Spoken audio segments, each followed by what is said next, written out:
This podcast is sponsored by Lucy and Yak, and I'm so excited to share their Indie Biz program with you. Running an independent business means making tough choices, and sustainable options aren't always the most affordable. That's why Lucy and Yak are offering 40% off their sustainably made workwear, including aprons, so you don't have to compromise. Sign up to Indie Biz, and not only will you get the discount, but you could also be featured across Lucy and Yak's channels, spotlighting your business. Plus, they've got exciting plans for 2025, including Indie Biz markets. Head to the Lucy and Yak website to apply and join the community. Have you ever spent hours creating the perfect Instagram post and got crickets? Same. Imagine this instead. A fashion brand sets up a What's Your Style personality quiz using Score app. Shoppers get personalised product recommendations and you get email sign-ups, warm leads and a few cheeky sales. You can even use Score app for product waitlists, competitions and so much more. It's the perfect lead generation tool for your fashion brand. So head to scoreapp.com/fashion and get an exclusive 50% off your first month with Score app, or use the code FASHION at the checkout.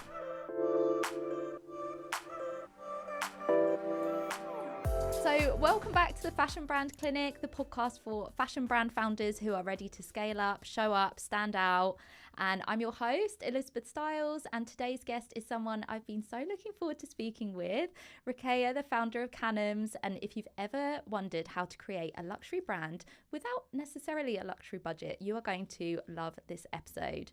So Rokeya bootstrapped Khanum from scratch while working full-time, starting with just £2,000 and a vision for a modest fashion brand that truly hadn't done before. And her brand now has a cult following, her content looks straight out of Vogue, and she's done it all without compromising her values or her creativity. So we're going to chat about her story, how that shaped the brand, and what she spent her budget on those early days to make the biggest impact.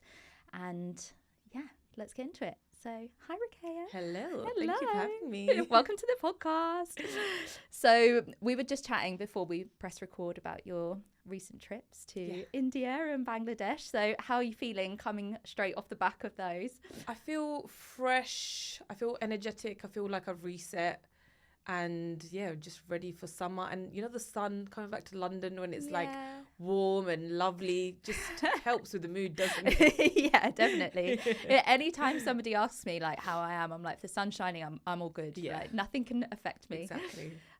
So let's go to the early days of the brand. I mentioned just now that you launched the brand with a pretty small sum, considering like it's quite expensive to launch a fashion brand, but you did it with about £2,000. Is that right? Yeah, just about £2,000 ish. Yeah. So where did you decide to focus that budget on in the beginning? The samples and the photo shoot, and that was literally it. Okay, cool. Yeah. I think that basically sums up. I always say to people that I help with manufacturing and marketing, and you've just split that bang down the middle and done like half manufacturing, half marketing. And I think so many people just focus on the product, but then they don't think about how to sell the product. And I can tell with you, you are always thinking about how to sell that product. Oh, do you know what? Actually, I also use some of it towards packaging as well, because that was a big deal for me in terms of customer experience. And when they initially received the product, I wanted them to see like it was a good quality and they're getting a nice experience. Yeah. I think you have like from day one really thought about every touch point about how people kind of interact with the brand. So you generated a very impressive 6-figure turnover very quickly within the business. So talk us through how you went from like launching with a couple of products to this turnover. So as you mentioned, when I first started, I was working full time in the corporate world. And I say this a lot of times, like I just started the business to act as additional revenue for, the existing salary that I already had, because I was a single mom. My son was young. I had already experienced like unemployment for about 18 months. So I just had this fear that I didn't want to kind of like struggle financially. So the business wasn't like a whole strategic ambition that I wanted to become a businesswoman and there's this like big strategy and a business plan and projections. None of that existed. It was just a product, a photo shoot, posting on Instagram, lending to some influencers, and then hoping to make some money to help, raise some savings. That was it. Yeah. I think sometimes they're the best ones that just, they kind of don't heavily rely too much on the income at the beginning, because then you can just like slowly reinvest what you earn back into the business to help grow it, because it's hard enough running a business, let alone growing a business and then growing a profitable business on top of that. It's like, it's really hard. So hard. Yeah. So hard. So how did you find it kind of running two things at once at the beginning and then being a single mum at the same time? I bet it was kind of stressful, or not? To be honest, when you've been unemployed for 18 months and you're just the type of person that's quite ambitious, and I've always had ants in my pants and I can't sit still. I absolutely loved it. I didn't find anything stressful about it. I was working non-stop. I just appreciated and had great gratitude for the fact that I was working, that I had a 9-to-5 job, and then I had this business that was working. So despite me working 9 to 5 and running my business before I went to work and during my lunch breaks and in the evenings and during weekends, I just saw it as a blessing. So it wasn't something that I ever said, oh, this feels stressful, this feels overwhelming. And, there was a long time that I was still working full time when I was running Khanum's. It was about like 18 months because I was trying to take it as far as it would go. I never, as I said, it was a side hustle. It was just making me more money, right? Yeah. And it wasn't until I realized that I had acquired loads of customers that needed my attention, and for me to sustain and maintain the business, I had to let one or the other go, and it was going to be the 9 to 5 because the business had made so much money that a 9 to 5 salary couldn't even cover. Yeah, it just doesn't come close. Yeah, it was a no-brainer. Yeah, and also it's all going to you rather than like working for somebody else. So let's talk about your design process then. So you obviously are designing for everybody, but also an underrepresented community of people, which is really powerful, but also maybe can be a challenge. So what's been your experience with that, doing modest fashion? So modest fashion, I'm a British Bangladeshi Muslim girl. Yeah. And I've got 4 sisters, mum, sister-in-laws, nieces, and everyone dressed modestly. And it's Muslim modesty, where they wear a hijab and they wear an abaya. And I've always been liberal in the way I dress. So I wanted to be mindful where I'm not offending. Despite it being my culture and my heritage and my faith, I didn't want to impose and make it look like it's something I'm trying to monetize, because that was never the intention. It just came from the fact that my sisters, who are hijabis and wear abayas and loose fit-in dresses, were always like, oh, I wish I had this, or I wish I had that. And anytime I was launching dresses, they would say, oh, if only you made it long sleeve, or if only you made it without a slit, I would buy it, and that kind of commentary for quite a long time, along with comments from prospective customers in the comments of like social media, it just made sense. Yeah. So that's how it initially started, and we launched our first modest collection, I think it was February 2023, and it went absolutely freaking crazy. Like, it's now our second best-selling collection in the whole of Khanum's existence. Yeah. The first one, the top runner now, is the modest collection that we launched this year. Really? Yeah, it just did crazy. So it didn't intend to set out like that being a modest brand is kind of evolved into that as you've grown. Yeah, and I wouldn't call us a modest brand. Yeah. I would say we're a brand that tries to create clothing that will empower all types of women. Yeah. We do summer clothes that are sexy. We do clothes that have got cover. We've got party wear. We've got, our customer demographic or audience, I'd say between like 18 to whatever age. It's for anyone. It doesn't matter. We don't discriminate against any kind of like preferences. It's for anyone. And so when you mentioned about your kind of design process, and it's not necessarily like it, let's say it is a brand for everyone. Have you got like a mission statement that is running through it kind of at the core?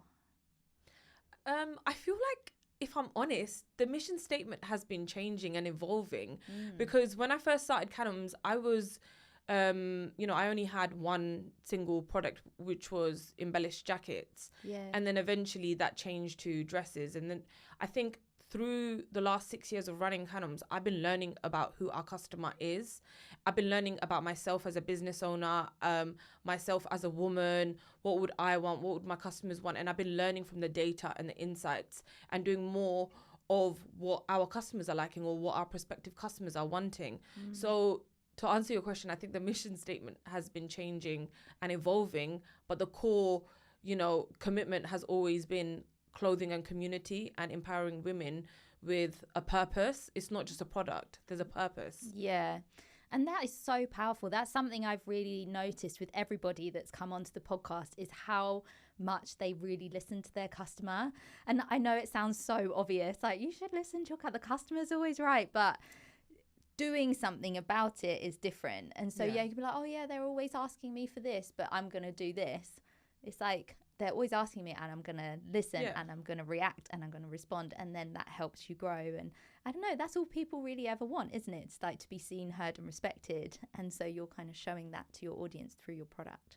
Yeah, exactly. I mean, I think the customer has come to you for a reason, because they've seen that you've got a unique selling point and you've got a niche.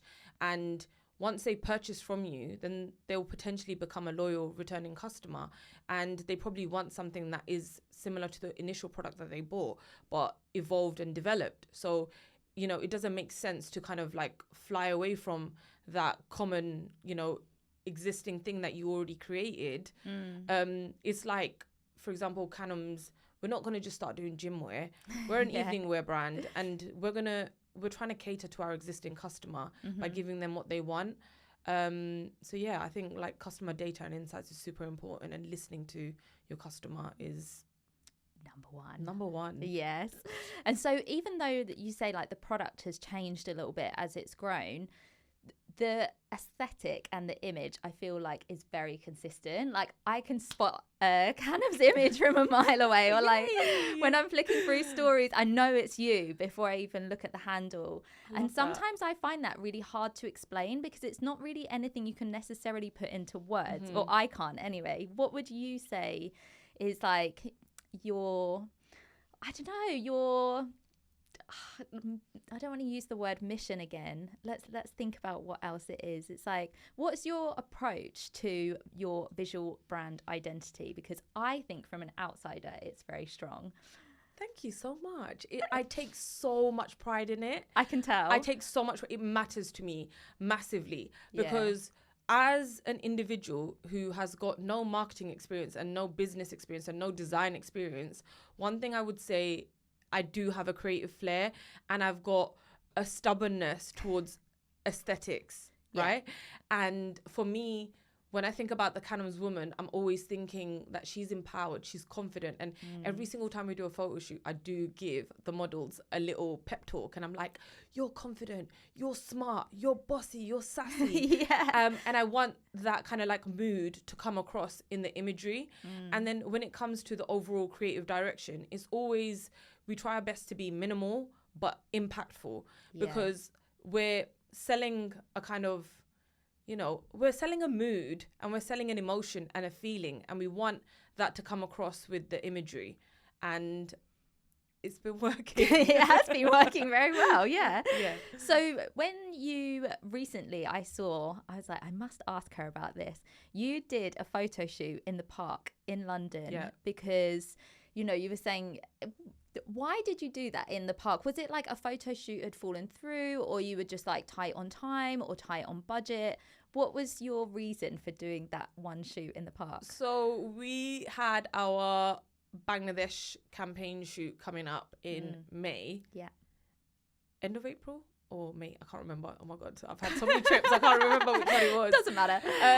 It was coming up. Yeah, it was coming up. And we were running out of budget. I'll be honest. We were running out of budget.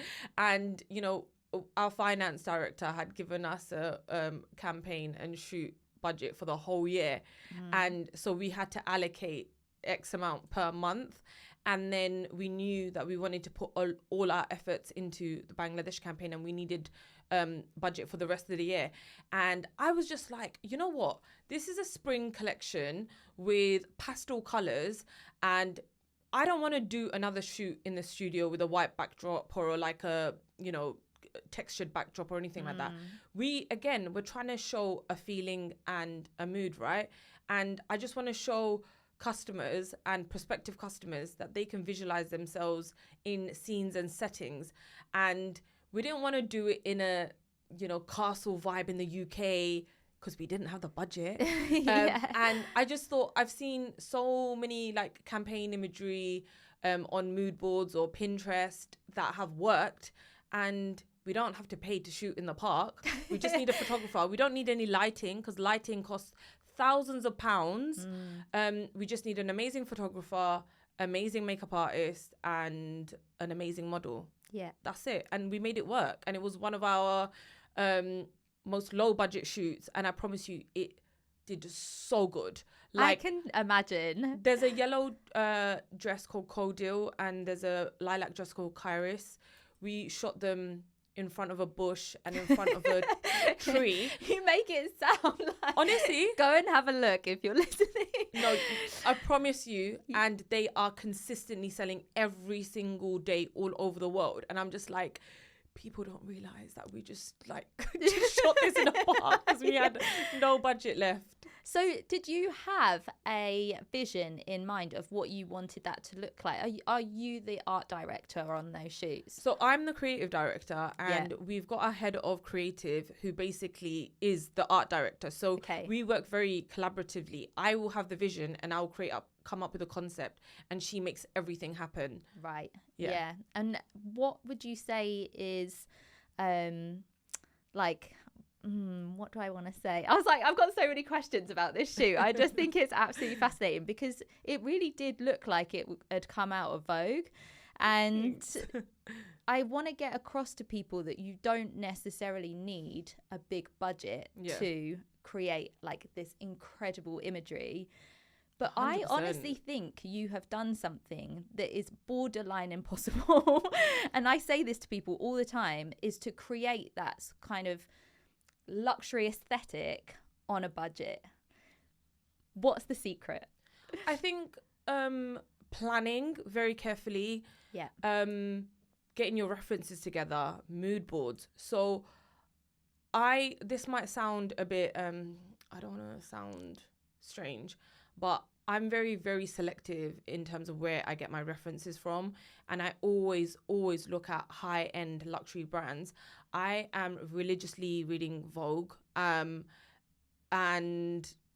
I am looking at all, high-end brand websites, and I'm looking at their campaigns. I'm looking at their social media. I'm looking at the, details and how they are capturing the product and how they're also storytelling. And one of my best friends is a luxury fashion photographer. So she works with massive brands, and she's, regularly on big magazines. So she kind of helps me get that vision come to life. So I think, you could do things in a budget, so long as you have got your references right. And one thing I always tell my team as a rule of thumb, everyone can be inspired and everyone can share ideas. But one thing that's not allowed is sharing references or inspiration for lower end fast fashion brands, because I don't want inspiration from them, because I think like sometimes content when it's trending is churned out quite repetitively, and we're trying to be unique. So I just try to make sure that our references are stunning and we try to create our own version from that. Yeah. It sounds in the nicest way, like borderline a bit obsessive. Yeah. No, I'm so finicky. I put my hands up. Yeah. Is that your thing? Yeah. Is like that? Yeah. That, because that really is the first touch point that people have with the brand. And so if you make this impact, I've worked with a business coach that sort of talks about this big domino effect. And if you knock one over, like obviously everyone knows how dominoes work, but like it can't just be any domino. It has to be this big domino. And I do think that you put so much time and effort and energy into that first touch point that kind of like everything else falls off the back of it. And so you have your website and, you know, you've got your team and everything else runs like a regular fashion brand, but you've got this like spark at the beginning that kind of lets everything because it go. matters. It's an impression. And also, when you think about it, our price points are between £200 to £1,600. That is a clear segmented customer, and that customer is purchasing from other aligned brands. And I want to give that customer an experience from the moment they first discover us, whether it's on a paid ad, to the moment they reach us on our website, to the moment they're getting a thank you email, or, you know, a campaign flow via emails, or when they receive their package. Like, every single moment matters, because I consider myself that customer. I'm in my 30s now, and my financial lane is slightly different to what it was in my 20s. And my customer, you know, journey and experience, all those details matter to me. If I'm going to spend £300 on a dress, you better make sure that my package comes nicely and the social media aesthetics is aligned to that price point as well. I don't want to see any like random posts and like, I know it works sometimes, but I think the aesthetics matter, especially when you're considering your price point, because I'm not going to call myself a luxury brand and not offer a luxury experience, whether that's on socials and, you know, branding and packaging. And do you ever feel nervous saying that you are a luxury brand? Oh, 100%. Yeah. It's something I'm still figuring out. I think more so, if I'm totally honest, in the last 6-7 months, I've really been trying to educate myself behind the scenes what it means to be a luxury brand. What are the requisites to satisfy to call yourself a luxury brand? Because I think on social media, there's a lot of designers out there at the moment. And I think sometimes what happens, and I'm saying this in the nicest possible way because I'm also learning myself, and I've probably made mistakes in using words that actually don't apply to my brand. I think we see brands using certain terms and we think, oh yeah, that's me. And then we just add it to our website or our Instagram bio, when actually it's not. And I think it's so important to be selective with the words you use to describe your own business and your brand, because there are very experienced individuals in the industry that are looking at these things, and there's people, impressionable people, that are going to come back and be like, oh no, actually I'm not sure, and that's not accurate. And I think I am really working to figure out who we are and what our brand positioning is. And we actually, I think in January, we had a masterclass at the Fashion Retail Academy where the marketing students had to do a proposal in how they would launch our bridal campaign.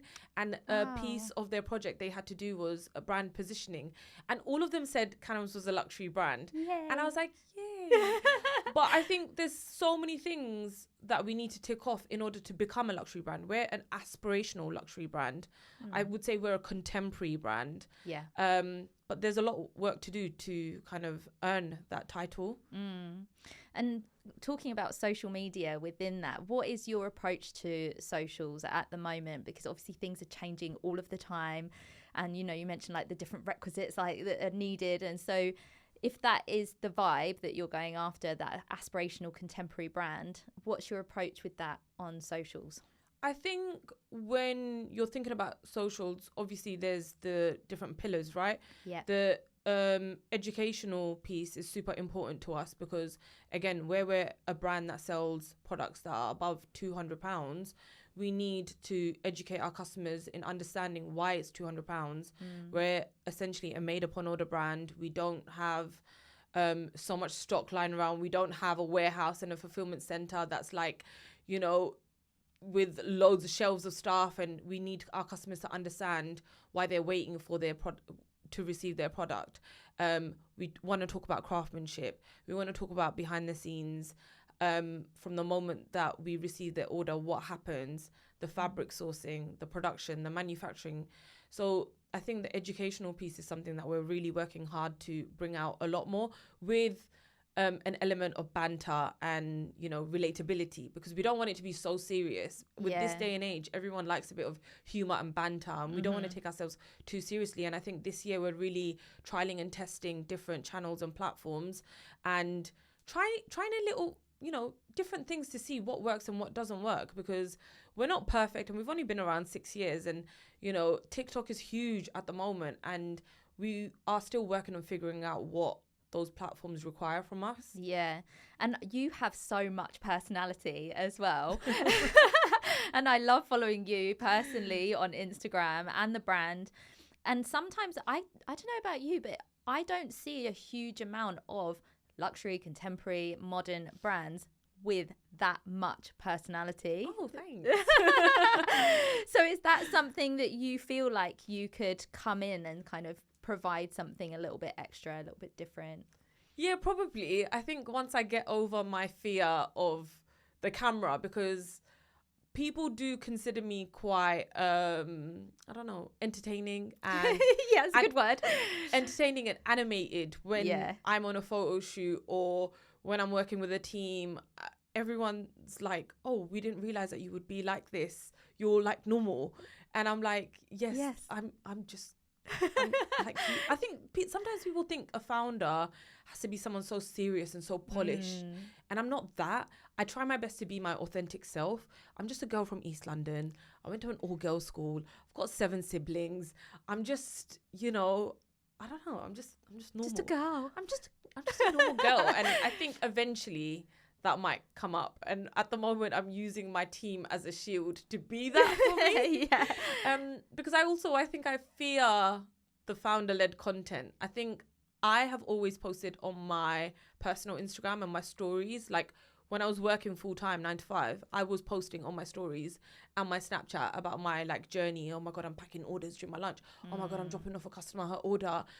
All of it was on my Instagram, and I wasn't trialing any of the other platforms. But I think, you know, there's a lot of founder-led content at the moment, which I think is freaking amazing. But I think where my business is at the moment, where it's kind of like thriving by itself without needing me, I don't think I need to have that additional input. Yeah. I want it to be, you know, independent of itself without requiring like a founder piece there. So do you consider Khanum's to be a founder-led brand? No.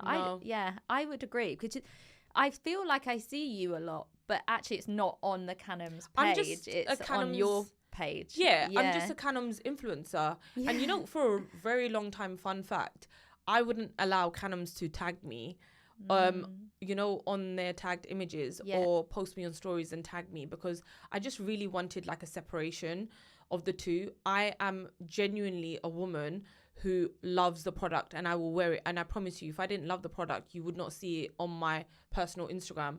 Like, for example, I just went to Santorini and I wore pretty much all of our summer collection because I freaking love it. Yeah. And I just want to keep that founder and me separate, because Rokeya Khanum, founder of Khanum's, is very separate to Rokeya Khanum, me personally. So it's important for me to keep those two things separate. Yeah. And if you you're right that if you've got it this far without being the main face of the brand, it kind of doesn't make sense to kind of go backwards necessarily. Yeah. I have these questions in my DMs a lot at the moment. They're like, what are your thoughts on founder-led content? And I'm like, if you're starting up and, you know, you could be a muse for your own brand, then do it. Go for it. 100% do it. And I think when I first started my brand, I was doing a lot of influencer marketing. And then from the influencer marketing, where that was generating revenue for us, we were initially able to invest in paid ads. And then we discovered email marketing very late.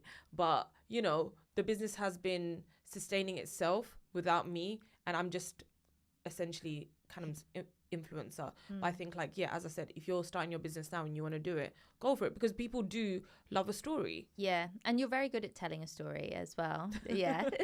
And I think it makes sense to build that trust faster. Yeah. You definitely did it the hard way. Let's put it that way. So like gifting or lending out your product, putting money into the shoots, going after the PR and all of that kind of stuff, the ads, it all costs money. Yeah. And so you're just putting your face out there, it doesn't really cost anything, which is why people do it. Yeah. To grow faster.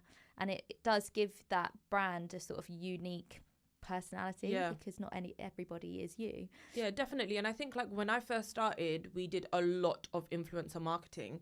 And when we did that, it isn't the same as it is now. It was so much easier before. Yeah. And I know it's harder now because, you know, there wasn't a job title as like influencer, and now there is.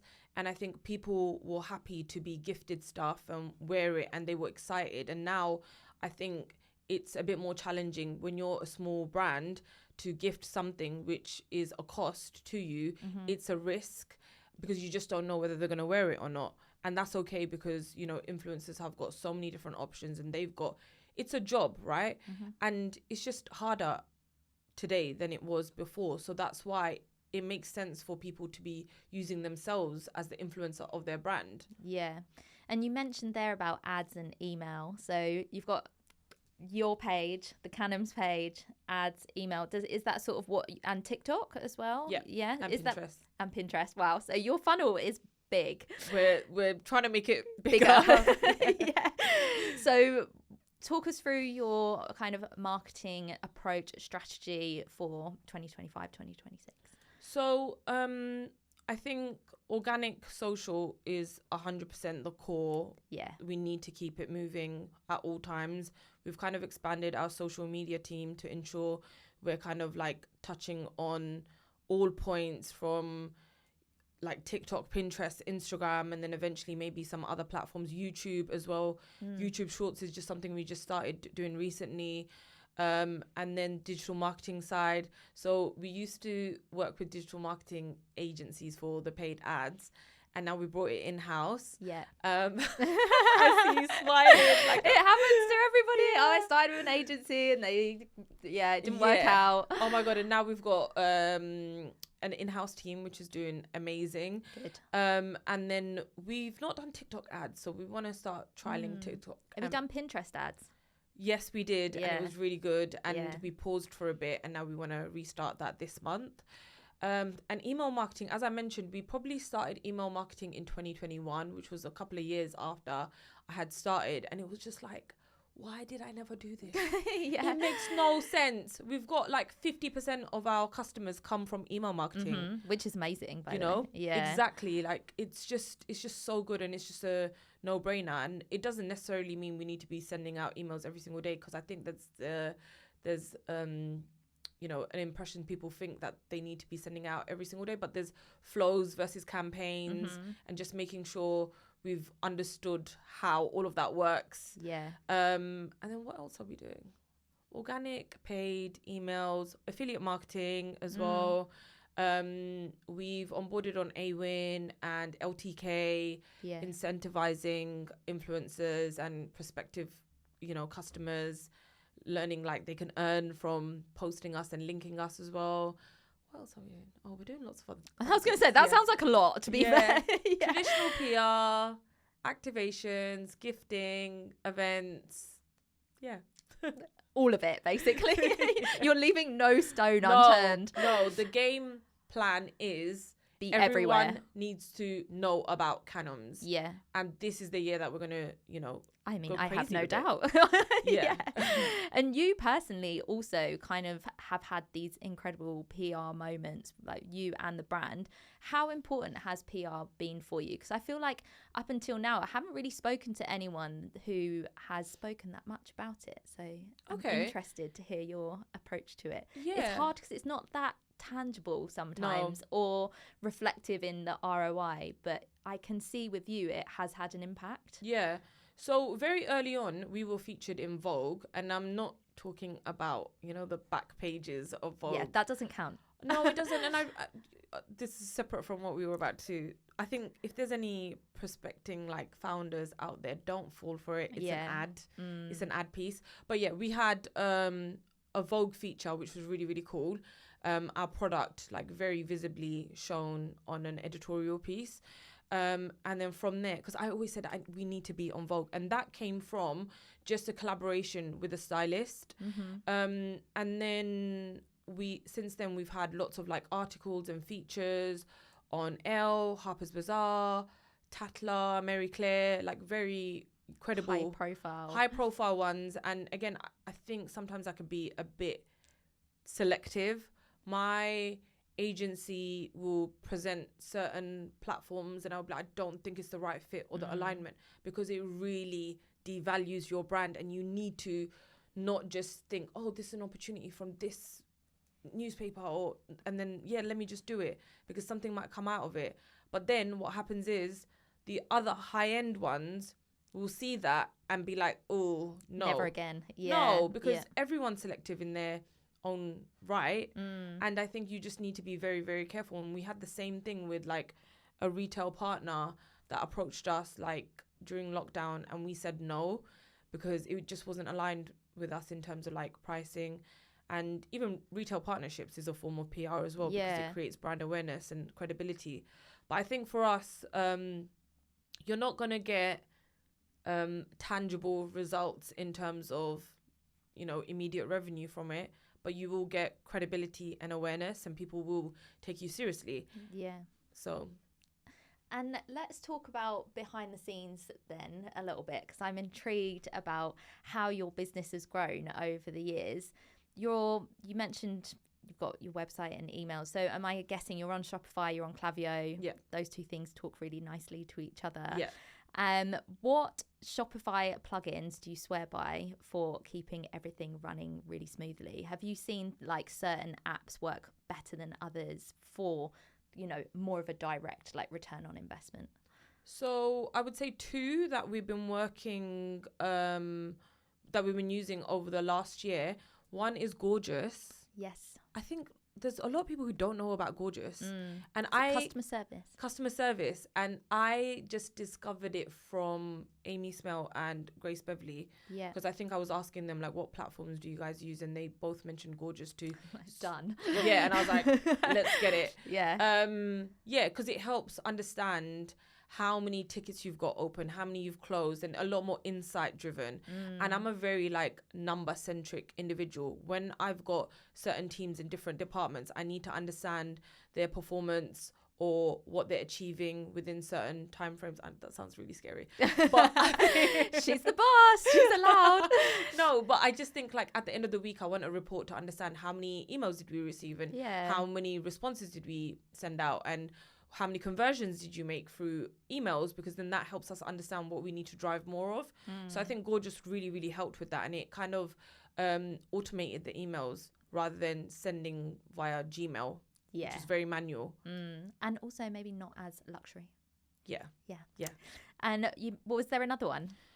We also use something called TIPO, TIPO, which is like a consultation booking platform. And we receive quite a lot of revenue through our consultations, because we don't have like a brick and mortar store, and we're essentially an e-commerce brand.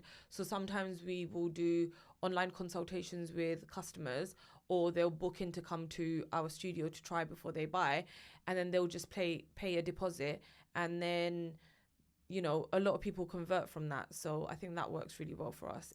That is so clever. It's just a calendar. They book in when they're going to come in. And yeah. And if they aren't able to come in, like if they're overseas, do you do it on Zoom? Yeah. And how much of your sales comes from overseas versus UK, like ish? So UK, I'd say, is probably like 42%. About 42. About 42. And then another 40% from the US, and then the remaining will be rest of the world. Yeah.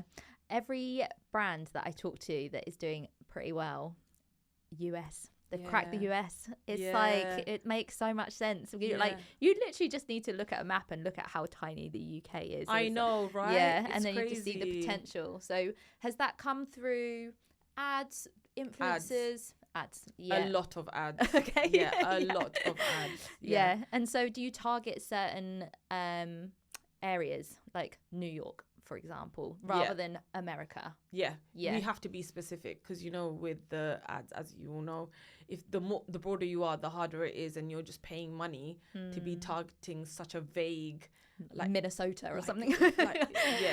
Yeah. So we try our best to be city specific. Yeah, makes sense. And even to the point like gender, age range. Because Yeah. when we were working with agencies before, they were just targeting like everyone and keeping it super broad, and it just didn't make any sense for us. I think that's a no-brainer. And then also, you know, shopping habits and preferences and lookalike audiences, and where do they travel? Where do they eat? Where do they shop? Super specific. And how have you found shipping to the US and like logistics or generally like shipping overseas? Because it can be a little bit of a nightmare. And I see people all the time being like, oh, we've shut off our overseas. And I'm like, no, like push through it. I know it can be a nightmare, but have you had any sort of issues with that? And no, we've not had any issues. Touch all the wood. Yeah, we've not had any issues, but I would just say it's a matter of being very, very clear with your customers and letting them know what your policies and your standards are and what you're covering, what they have to cover.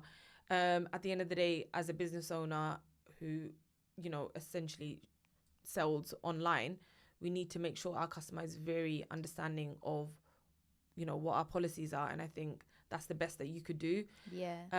But no, we've not had any issues. Obviously, it's a bit more expensive for the international babes, but we try to factor in those costs in other ways as much as possible, because we don't want them to be spending so much money, because like to ship to the Middle East is £45. Wow. But our customers not paying £45. Yeah. You know, and yeah, it's a bit of a tricky one, but we try our best to kind of like negate all of that so they don't have to worry too much. Yeah. And whilst we're on like overseas, whereabouts are you producing around the world at the moment? Is it one specific area, or are you kind of more spread out? A bit spread out. Turkey, India, UK, a bit in UK. We were doing everything in UK. Really? For a long, not the embellished styles, No. but majority of our plainer style pieces, we were producing everything in the UK. Yeah. Until it became financially unsustainable for us, and we were not making any profit or anything, so we had to move. That was cool. Yeah, if anyone's wondering why a bootstrapping brand is challenged and has not got much budget, it's because we made bad financial decisions. And so when you started going out overseas, was that through recommendation or like traveling yourself, or a bit of both? Recommendation. So I started working with a product consultant. Yeah. So she had, you know, a black book of contacts, which really helped. Because I think one thing I learned in my journey of Khanum's, we've reached out to several manufacturers and we've really trialed and tested. We've lost money from mistakes and, you know, learnings, and it just gets to a point where you don't want to learn anymore. And it's like, can you just tell me what, you know, we need to do? But we had to obviously hire someone that's like an expert in that area and to guide us, like fast track it. Yeah. Because I always get, and I know other founders do as well, you'll get in your DMs like, oh, who's your manufacturer and what do you do? Yeah, without even saying hello.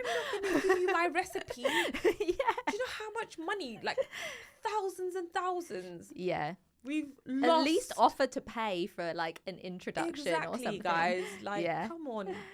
Work with a consultant. Or say hello. Hey, very, how are very you? least. Yeah. At least try and pretend to be my friend before you try and like mine for Be me my strategic. information. Yeah. And let's chat about like your day to day then. You said today that you worked from home, which was nice. You know, what does the behind the scenes of the business look like? You know, your team, structure, office, life, how you manage your time. So for a very, very long time, only up until recently, I was always in the office and the studio. But, you know, I don't live too far from our studio and we've got a very, very nice space. Yeah. So I loved just, you know, coming to work every single day, dressing up and that kind of stuff. But I would say I'm quite regimented. So sorry, I feel like I'm coming across as a very... You're really not.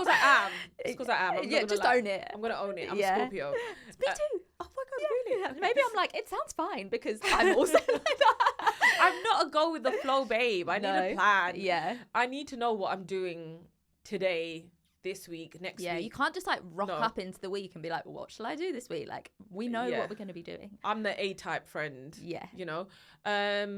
So, yeah, no, my day-to-days probably always consist of every single morning going through finances and bits with our accountants, just approving, checking in things. I would have a meeting with my now business assistant. I never used to have a business assistant now. I don't like the term personal assistant. I think it's really like... Okay, yeah, fair enough. Business assistant. So she helps me Yeah. out a lot with many things. She's like my left lung. yeah. Like, where were you? How did I live my life without you? Freaking amazing. And she started off like with DM slide, and now she's, you know... Oh, there you go. Yeah, and trade meetings weekly with the whole team, marketing meetings, product meetings, design meetings, stockist retailer meetings. I'm not so much more involved in like the order fulfillment or customer service side of things, because we've got... No, oh my God. Do you know how many years I was doing all of this? Yeah, I can imagine. Just like, that was the biggest bane of my life, because I take it very, very personally. Yeah. And now we've got a team of 3 who manage our customer service, and then we've got a team of 2 who manage our fulfillment. I've got eyes on everything on Slack. I'm in every single Slack channel. So I'm constantly observing things and, you know, overseeing things, and I will dip in and out as and where I feel like I could give an opinion. Yeah. But I try my best for everyone to kind of like manage their roles independently. And we're at a point at Khanum's, you know, just over the last few months, where we've got more managerial roles, where before, just say like a year ago, I was managing every single person on the team, where it was really taking over like, your life, my life massively. Yeah. And also, I think that's when we first met. Yes. Like when we went for lunch. Yes. And I remember you were saying like, I'm having some real issues yes, with like the team generally, or Yes. just like me being so involved and I don't know where to go, like what my next steps are going to be. So I'm glad that you have taken steps forward. I know. Then. And I think it was a very, very difficult time at that time. We had a huge restructure. And it wasn't the nicest thing. It was quite uncomfortable. But it was very, very real for me as a business owner, and as a business owner that's learning along the way. Because I think from the moment I started Khanum's, I was always working with very junior roles and very entry level post-grad individuals who were so amazing in their own rights. But the challenge was I wasn't learning. I was having to learn and guide them. Yeah. Right?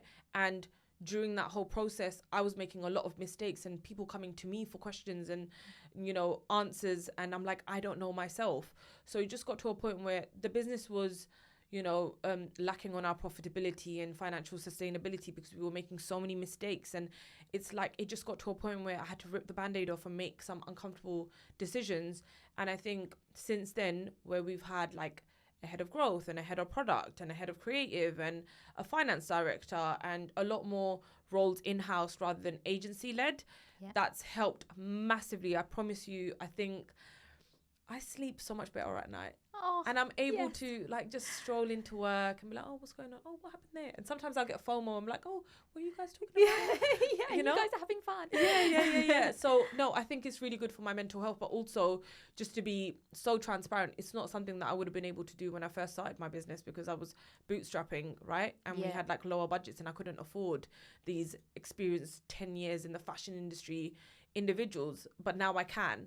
And it's like an uncomfortable pain, growing pain that we had to go through. But no regrets. That was meant to be. So it sounds like you've had some big hires in a pretty short space of time. Where did they come from? Who came first? Did they bring each other? Did they know each other? Yeah, so the head of creative was initially working with us on a freelance basis. Yeah. And then she referred me to a head of growth. Yeah. And then at the same time, what happened was someone on LinkedIn messaged me about doing consultancy on the product side of things, and then brought her in. And then I was like, oh my God, you've got so much knowledge, and I'm like learning from you. I'm learning from you. And you guys are amazing. And there's so many things that I didn't know I'm meant to be doing. And they kind of came into the business for about a few weeks, and were like, Rokeya, you shouldn't be doing this. Rokeya, what's this? Rokeya, what's that?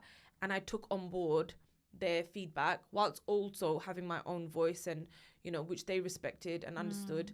And it just led to a whole kind of like fresh start for us. Yeah. And then, since then, I think like it's been positive and it's been worth it. And you've been sleeping. And I've been sleeping.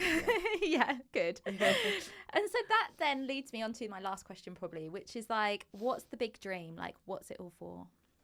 What is the big dream? So I don't want to sound cringy or cheesy. Yeah. But go for it. You've got full cheese permission. Yeah. I think, you know, when I came back from my Bangladesh trip recently, and bearing in mind I hadn't been to Bangladesh in ages, decades actually. I went when I was little and I didn't have much understanding of where my parents came from, right? And for context, for anyone that doesn't know about my story, my parents were two Bangladeshi immigrants that came to the UK in the late 70s, and they were garment workers, and we'd have a room in our house that was called the machine room with three big brother sewing machines, and they will bulk produce for factories in Brook Lane. So I was exposed to the garment making industry from a very, very long time, right? So when I went to Bangladesh recently, I always knew that I wanted to give back to my people and my community. And I think when I went to Bangladesh, it gave me a lot more clarity and understanding in terms of like what my purpose and my path is. We're not like a billion-dollar company, and we're not making like millions and millions and millions, and we're still, you know, finding our profitability.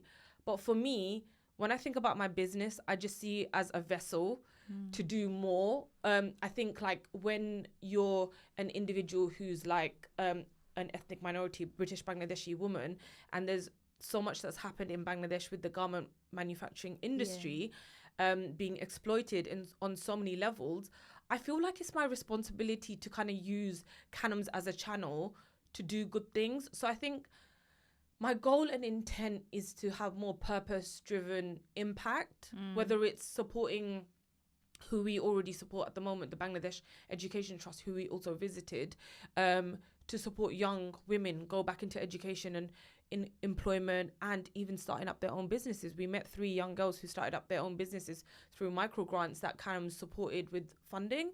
And I think like those are the things I want to do. I'm not like, I don't have these huge goals to be in all these retail partnerships and all these kind of things. I just think, yes, grow my business to a financial sustainable kind of stage, but also what are we doing this for? You know, what is the point? It just doesn't make sense to me just to be a founder making clothes and churning out clothes and, you know, living a luxury lavish life. I come from nothing. I come from the dodgy ends of East London. I'm happy with the minimum that we've got, as long as we can do more for other people. Because, you know, if my parents didn't come from Bangladesh to the UK, I probably wouldn't be the Rokeya Khanum that I am today. So, you know. Oh, got goosebumps. What an amazing story, and a really incredible point to end on as well. I think that is so inspiring, everything that you've done. And I know from talking to you that you do really great work with like the girls in your team as well, and kind of developing them. But yeah, thank you so much for sharing. Thank you for having incredible. Me. So yeah, it's really a powerful reminder that luxury is definitely about intention and not necessarily budget. It's kind of irrelevant to your point about, it's about the feeling that you're selling. And if you're building a brand that stands for something, then this is definitely the episode to come back to time and time again. And if you enjoyed this conversation, I'd love it if you could take a moment to rate, review, subscribe to the Fashion Brand Clinic. It makes such a difference and it helps more fashion founders like you guys discover the podcast. So yeah, thank you so much for listening, and I'll see you next week. Bye. Fashion founders, let's talk about something your brand can't exist without: words. You already know your designs are incredible and your vision is clear, but something is missing. If you're feeling invisible in the fashion world, struggling to sound consistent across platforms, or feeling fed up not knowing what to say in your marketing, then you need The Visionary, the ultimate brand voice masterclass by Studio C. Led by Studio C founder Charlotte Ferris, this on-demand masterclass harnesses a decade of experience to guide you through all things brand voice so you can shape your signature sound and transform casual followers into loyal customers. What you say and how you say it is infinitely powerful.